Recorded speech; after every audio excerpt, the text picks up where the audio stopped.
Hi, my name is Tyler, and this is the Fox Valley Film Critics. In this episode of the show, we're going to be discussing the next in the lineup of the AFI's Top 100 American Films, King Kong, as well as the newest Marvel superhero, Venom. Stay tuned.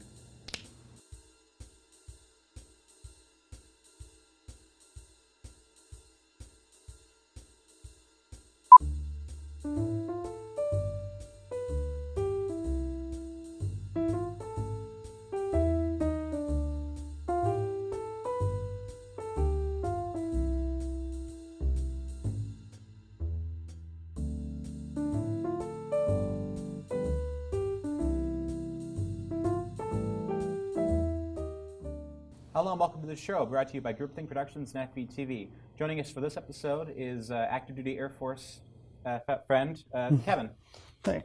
How's it going, man? I'm doing good.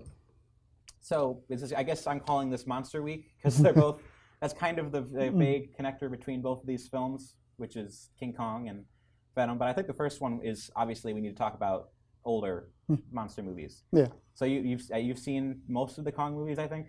Yeah, I've seen the original, Peter Jackson, the newer one, Kong Skull Island, and King Kong versus Godzilla. I think that's most of them. Yeah, and then there's going to be Kong versus Godzilla, or Godzilla versus Kong, I think. I don't remember which it is, but one of those. The upcoming one from the acclaimed director of Blair Witch. But anyway, so with this one, I know this was Peter Jackson's favorite movie, because that's why he immediately jumped into that after Lord of the Rings, which is apparently what you get to do when you make the highest grossing film of the early 2000s. But at the very least, with this, I really appreciate just how much technical spectacle there is in this. Oh, yeah. Obviously, what drives the film is just how much technology is involved in putting the monkey on screen, because there's elements of this they had to actively create in order to achieve the vision. This was 1933, so this was all just brand new, and this was first generation monster movies. Because they didn't really do it again for like 20 years, just because it was so expensive to do it at the time. Yeah, and it really shows like plenty of the fights and anything that involves. If you're making a movie about a giant monkey, the giant monkey has to look at least good, and for a clay animation movie, for the most part, it really shows. It looks really great good. when it's not in close-up, because when it's in close-up, it just has the giant snarl. And you can't forget that. Although I will say, it's perfect at making it very unsettling, which I think it's the uncanny valley effect more than anything else. In the first one, though, they're definitely going. I think they're going for that a little bit more, because they don't really paint him as a sympathetic figure in the first one. He's kind of just a monkey that goes obsessed with.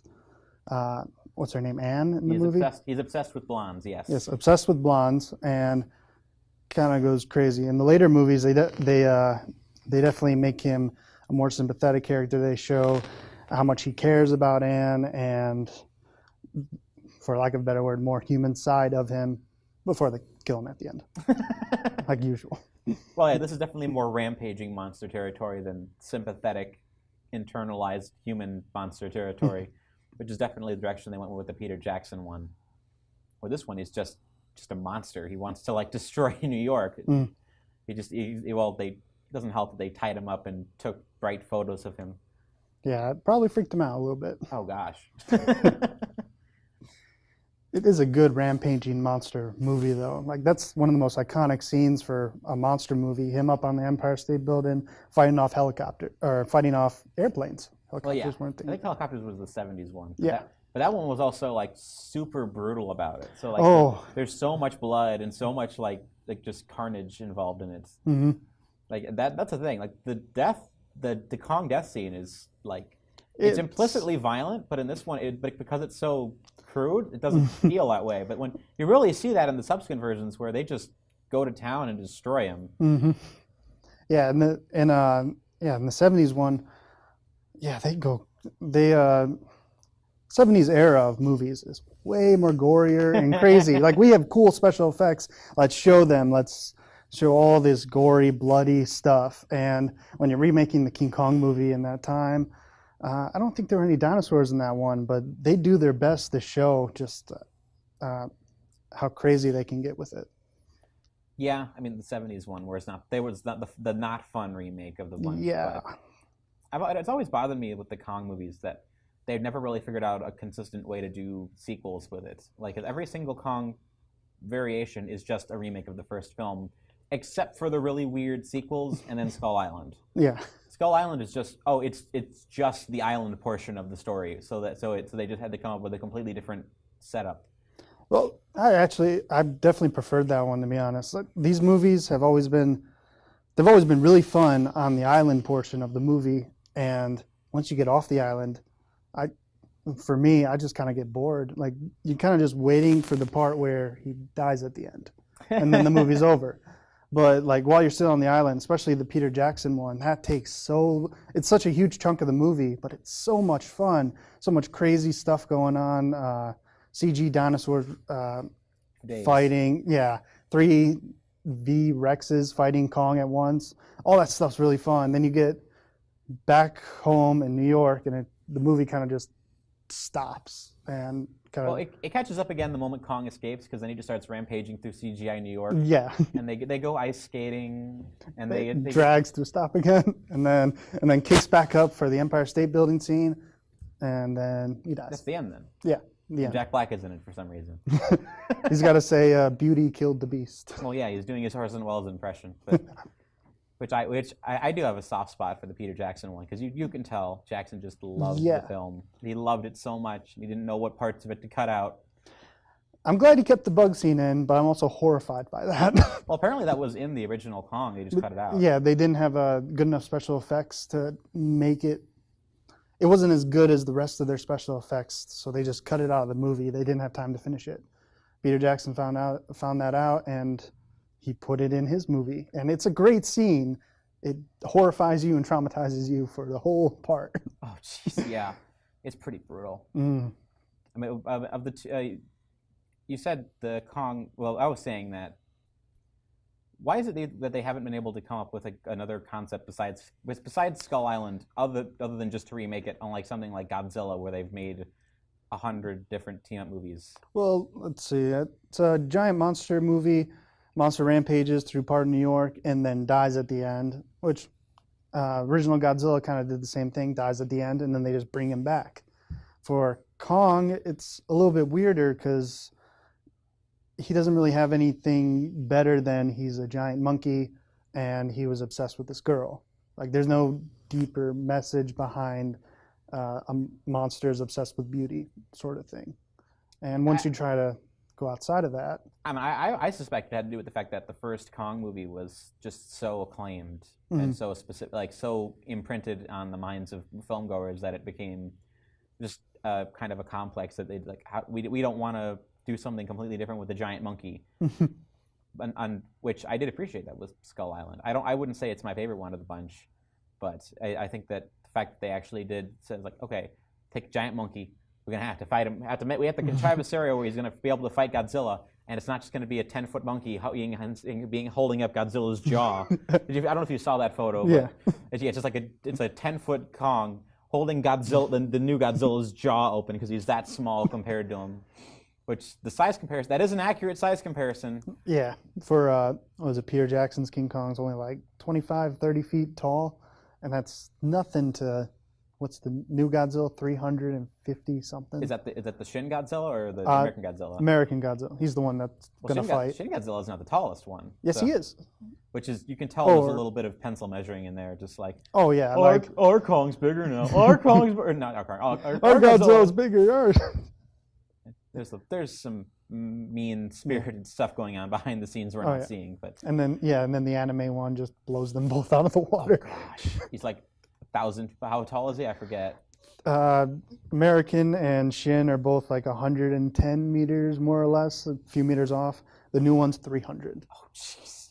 Well, he's also like 10,000 years old, and apparently he didn't stop growing. So. Reptiles don't stop growing. Maybe that's their thing. I guess it makes sense. I did like that in Skull Island. They kind of contrived that the way his species works is that they just grow indefinitely. Like they just don't stop growing over time.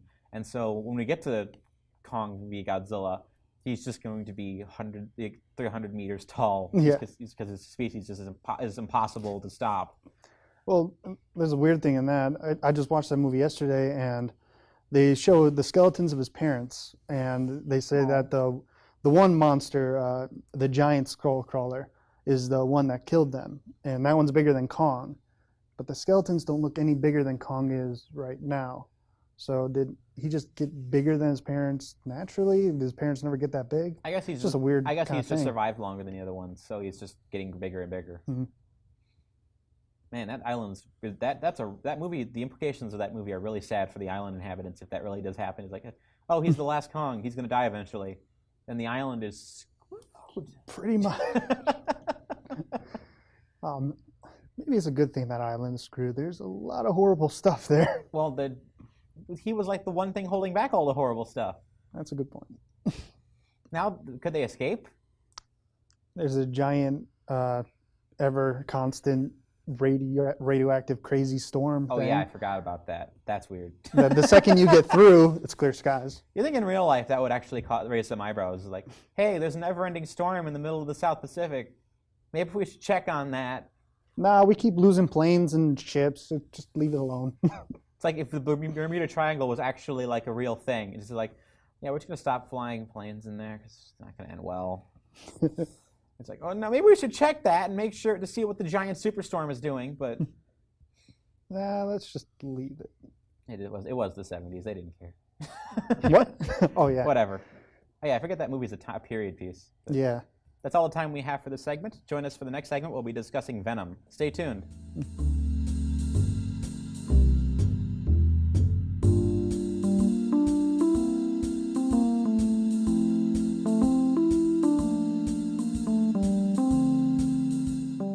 Hello and welcome back to the show. Now we get to talk about Venom. So, explain to me in depth what your thoughts on Venom are. Brief overview. I thought it was a very entertaining movie to watch. Not particularly a good movie, but it was fun to watch. It had a lot of crazy scenes in it, but it was movie definitely felt rushed. You could tell that they tried to recut it based on, I believe the movie was supposed to be a rated R movie when they first announced it, and they were going for that, and then it got changed to a PG-13 movie about somewhere along its production, and I think that shows in the movie. It's kind of scatterbrained at certain points. Yes. Some of the ideas they had where Venom is a cannibalistic monster, more or less, and they tried to show that, but with a PG-13 movie, you can't show everything for that. Yeah. So this movie is causing all sorts of bizarre conversations, and it's surprisingly successful. And I will say, I went in expecting like an Elektra or just a lowest common denominator, like bad superhero sequel. And what I got was a movie that has a good logline pitch, which is man is arguing with a cannibalistic creature inside his head, and that's the movie. That's a great premise for a 90-minute dark comedy. It's very, very messy. It's very scaled back. There are things in it that work, and there are things in it that definitely do not work. And I think I enjoyed it. I think your line was right. It's an enjoyable movie, but it's not a good movie. And I noticed that with a lot of people online, there's the people that were involved in the Last Jedi versus everyone else crisis of earlier this year. It's just kind of digging more into the dirt, that this idea that critics just hate movies and that people, like the fans, know what they want. So you know what I mean? Like there's that argument like critics are irrelevant. We know what movies we want. Like you've read the Venom comics. How accurate is this? It does a pretty good job of the Lethal Protector arc of Venom, which was Venom moves to San Francisco and tries to become an anti-hero. Was the main story elements is pretty much Venom needs certain chemicals from human brains and ends up trying to eat other humans' brains. And I think the resolution of that was they end up finding the chemical in chocolate. So Venom just becomes obsessed with chocolate for a while. But during that, a couple mercenaries capture Venom, bring him to the Life Foundation laboratory, and take the rest of his spawn out. And those other symbiotes get bonded to mercenaries, and they try to create a mercenary team, and stuff just kind of goes whack from there. So this is a marginally accurate depiction of the character then? Yeah, more or less. Like he is Venom during the when he's bonded to Brock, is straight up an anti-hero. He's not a villain. So the movie shows that. Does a pretty good job with it. The other symbiote portrayals in the movie are, because they kind of they changed the story arc of the movie, those aren't as accurate. Like, I think Riot was the bad guy in the movie. He was just another random spawn of Venom. Weird choice for the villain, but it made sense with what they were trying to do. Sure. I mean, I think it's implied that there's like another symbiote just running around the planet, or was that was the one that was Riot in the movie. Okay, because I thought they were going to imply that there was that he was still going to be another one out there. Nah, that was going to be ultimately be Carnage, but nah, I think the way the movie did it was either the satellite or the astronauts coming back from space. Yeah, they had 3 symbiotes with them. One of them was Venom. Those got taken to the Life Foundation, and the other one, Riot, kind of went off on his own for a while. Wound up from Asia all the way to San Francisco. For some reason, he decides to go back to the place where all the other symbiotes are. Yeah, and stuff happens. Even though he wants Elon Musk's rocket. Yeah, he needs the Life Foundation guys for something. I'm just gonna call him Elon Musk because Elon Musk is actually a supervillain in real life. So yeah, close enough. What is he like? He's just one board meeting where he gets fired from becoming Green Goblin. Oh gosh, this is probably true. Out, am I? Gosh, it so hurts because it's true. But yeah, with this, as I said, I think that there's a lot of things that are good in it. And obviously, people are probably more familiar with the Spider-Man 3 version of Eddie Brock, which there's your reaction right there. It makes the fanboys mad. I do like the aspect that Spider-Man 3 pretty much says from the get-go that you don't want to be attached to the Venom symbiote, which is smart, but obviously the fans they like the Venom symbiote, so it's like, we're gonna make a movie where being attached to a homicidal alien parasite is a good thing, and it's good for Eddie. He just has to eat a lot of people in order to sustain it. Yeah, that makes sense. So there's a lot of fanboy capitulation in this movie. And honestly, I want to see the director's cut of this because it's possible that the R-rated director's cut of Venom would actually be a substantially better film. Yeah, although there's also the possibility that it's a substantially worse film and that they cut it down to make it watchable, which is also a real possibility. Yeah, one of the scenes that I know got cut out for a fact was one of Tom Hardy's favorite scenes, which, depending on his performance, if you liked his performance in this movie or not, yeah, it would either be a really good scene to watch or a really crazy scene to watch. Yeah, that was my question. Like, when they said they got Tom Hardy for the role of Venom, I'm like, why would Tom Hardy want to do this? Because this guy was Bane. This guy was in Dunkirk. This guy was in Mad Max Fury Road. This guy has like acting chops. He's got Oscars. What is he doing? And so I think the story was one of his kids, Venom is his favorite character. I think that was the story of why would be cute. That would be very cute. That's why he chose. I guess, but that's to me as an actor, I was like, okay, what is it appealing? And then I saw the law, and then it kind of clicked when I saw that performance. I'm like, okay, he wants to do a completely off the walls performance where he just goes completely insane and starts having a relationship with a parasite. Like, okay, I get that. This makes sense to me. I just wish the movie were better. Well, I think everyone kind of wishes that, but there are definitely a few things I would change about this movie, but easily the best part about it is the relationship between Brock and Venom. Tom Hardy is great as both of them, and it's hilarious to watch them together. It's like a dark buddy cop movie, but one of them's in your head. And that ends up being the best part, just watching him slowly like go crazy. I love the scene where he's in the fancy restaurant, just jumps in the pool and he eats like a lobster whole. Which was improv, apparently. I think most of his performance was improv. I feel so bad for that restaurant. It's like, you weren't supposed to touch the lobsters. You're not supposed to eat them until we cook them. That sounds so uncomfortable, too. Yeah. Because you hear the crunch. I really hope he didn't eat a real lobster. That'd be freaky. This is like Leonardo DiCaprio eating the fish from The Revenant just to get his Oscar. Which Tom Hardy was in that, too, so... I forgot that. Well, he has like the best performance in that movie that doesn't involve eating fish. So. Oh yeah. He actually like does things like he betrays someone and he tries to survive. Like actual acting instead of just trying to survive. Fish eating. Yeah. Fish eating or living in a horse for a while. Remember, children, eating a fish does not make you worthy of an Oscar. It'll impress them, though, because the Oscars are run by stupid people. As the most recent change of the Oscar lineup can confirm. So I think they were just really guilty.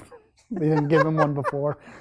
that's not the first time they did that. Like, anytime you have an actor with a prolific career that doesn't get an Oscar, they'll just find one movie late in his career where he's like, okay, that's fine. That's what they do all the time. They did it with John Wayne. The Oscars are dumb. Like, especially now that they're like, yeah, we're making a popular films category so that no one can give us crap for not giving Black Panther Best Picture. So we don't want to be declared racist a third time. So yeah, third time's the charm, huh? the mounting irrelevancy of the Oscars is staggering. Yeah. I think you're right. People are caring about them less and less. I think that goes with the critic thing, where people are caring less and less about what critics are saying. Well, I don't even agree with that, because critics hate the Oscars too. Like, the Oscars, like, any critic will tell you their best film of the year is almost never the film that's given the best picture. Like 2015, everyone loved Max Fury Road.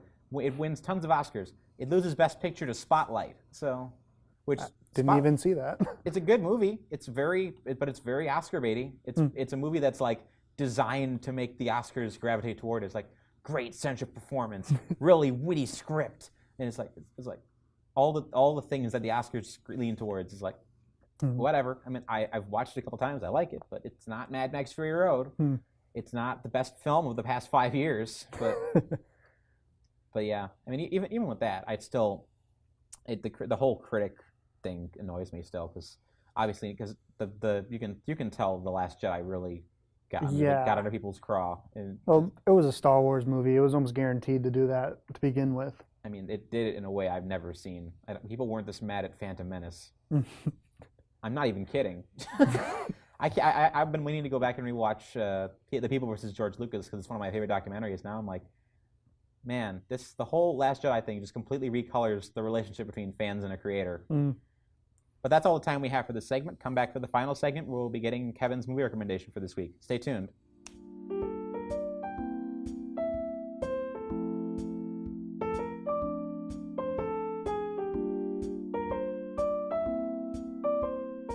Hello and welcome back to the final segment. We're going to hand things over to Kevin now for this week's movie recommendation. All right. My recommendation is the original 1954 Gojira. Going with the theme of this week, we're doing one of the original and biggest monster movies.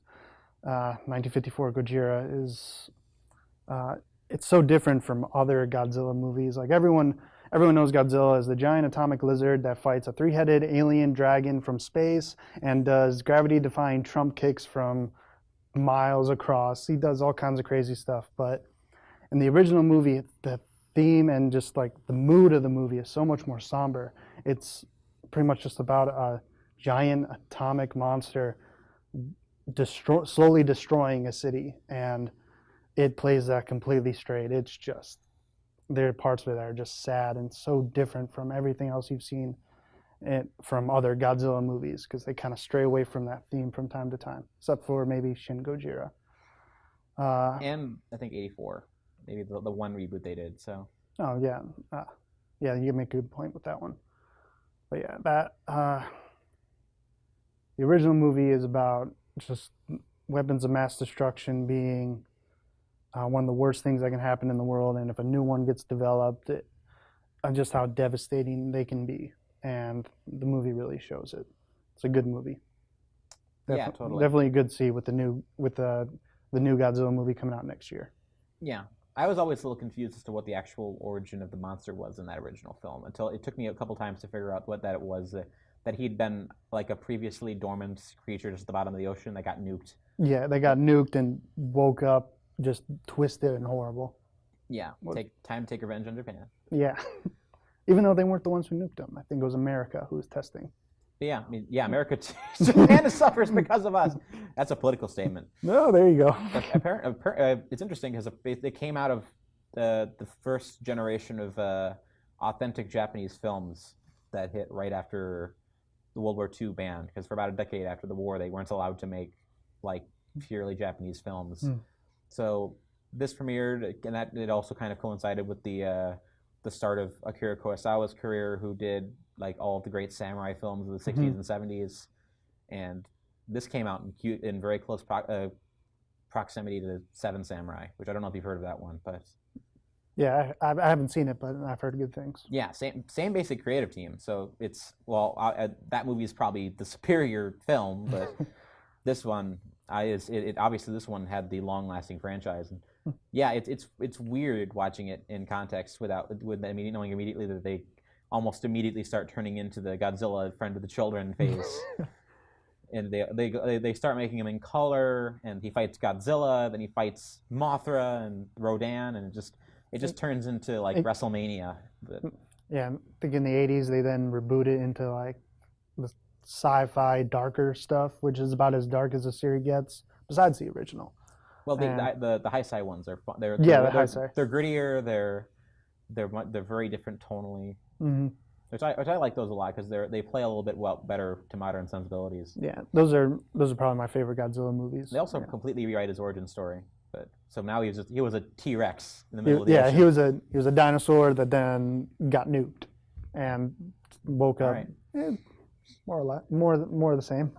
That's all the time we have for this episode of the show. Thank you so much for watching. You can find past recordings of the show at the Groupthink Productions YouTube page. You can follow me on Twitter at antisocialcriti. That's critic without the C at the end of it. And you can find more of my written reviews at Geeks Under Grace. I'm Tyler with the Fox Valley Film Critics. Have a wonderful day.